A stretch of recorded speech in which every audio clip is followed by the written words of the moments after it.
रूस के मीडिया ने दावा किया कि तुर्की अब जंग में यूक्रेन की मदद के लिए बारख्ताश TB2 ड्रोन नहीं देगा। जंग शुरू होने के बाद से ही तुर्की के इस ड्रोन की मदद से यूक्रेन ने रूस की सेना को भारी नुकसान पहुंचाया और रूसी सेना के बड़े बड़े काफिलों को तिनके की तरह उड़ा दिया।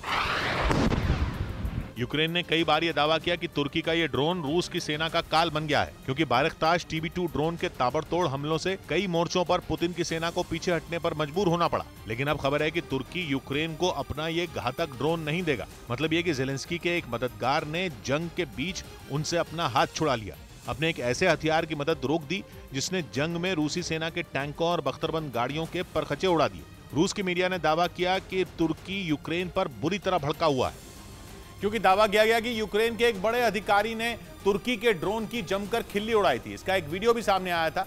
माना जा रहा है कि तुर्की के गुस्से की ये एक वजह हो सकती है, क्योंकि तुर्की बारख्ताश TB2 ड्रोन को दुनिया का सबसे आधुनिक ड्रोन बताता है और कहा जा रहा है कि कोई उसकी हंसी उड़ाए ये तुर्की को बर्दाश्त नहीं है। इसके साथ ही एक दूसरी वजह यह बताई जा रही है कि रूस के हाथ तुर्की के इस ड्रोन का तोड़ लग गया है। रूस ने दावा किया कि पिछले कुछ महीनों में उसने बड़ी संख्या में बारख्ताश TB2 ड्रोन मार गिराए। दावा किया गया कि रूस के आधुनिक एयर डिफेंस सिस्टम ने बारख्ताश TB2 ड्रोन का जमकर शिकार किया, जबकि यूक्रेन को ड्रोन नहीं देने के फैसले के पीछे रूस और तुर्की के गैस और तेल पर बने गठजोड़ को भी एक वजह बताया जा रहा है। हालांकि रूसी मीडिया के दावे में अगर सच्चाई है तो जंग के बीच ये ज़ेलेंस्की के लिए बड़ा झटका है। पश्चिमी मीडिया ने दावा किया कि रूस में पुतिन के तख्तापलट की तैयारी चल रही है।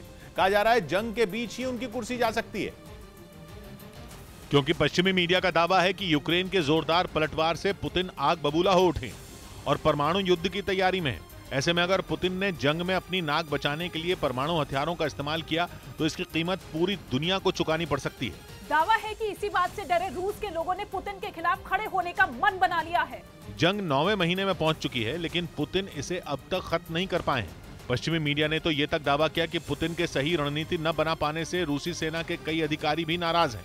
मतलब रूसी फौज का एक हिस्सा अब पुतिन के खिलाफ खड़ा हो गया है और यही वजह है कि रूस में तख्तापलट की आशंका जताई जा रही है। दावा है कि जिस तरह से यूक्रेन के सैनिक रूसी फौज के कब्जे से अपनी जमीन वापस ले रहे हैं, इससे भी रूस के लोग नाराज हैं, क्योंकि जंग में बड़ी मुश्किल से यूक्रेन के कुछ हिस्से रूस के हाथ लगे थे। लेकिन दावा है कि पुतिन की नाकामी की वजह से वो भी धीरे धीरे यूक्रेन वापस ले रहा है और अगर ऐसा ही रहा तो रूस के हाथ इस जंग में कुछ नहीं बचेगा।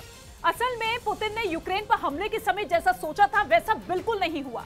उन्हें लग रहा था कि यूक्रेन को वो एक हफ्ते में ही घुटनों पर ले आएंगे, लेकिन ज़ेलेंस्की ने हार नहीं मानी और जंग लड़ते रहे। यूक्रेन के मुताबिक अब तक उसने रूस के हजारों सैनिकों को मार गिराया है। बिहार के अररिया में नेपाल बॉर्डर के पास SSB के जवानों और तस्करों के बीच झड़प हो गई। बताया गया कि जवानों ने गेहूं से भरे ट्रक को नेपाल जाने से रोक दिया, जिससे भड़के तस्करों ने उन पर डंडों से हमला कर दिया। देखते ही देखते हालात इतने बिगड़ गए कि SSB के जवानों को लाठीचार्ज करना पड़ा। आरोप है कि तस्करों के हमले में एक जवान बुरी तरह घायल हो गया, जिसे इलाज के लिए अस्पताल में भर्ती करवाया गया। इस मामले में पुलिस ने एक आरोपी को गिरफ्तार कर लिया।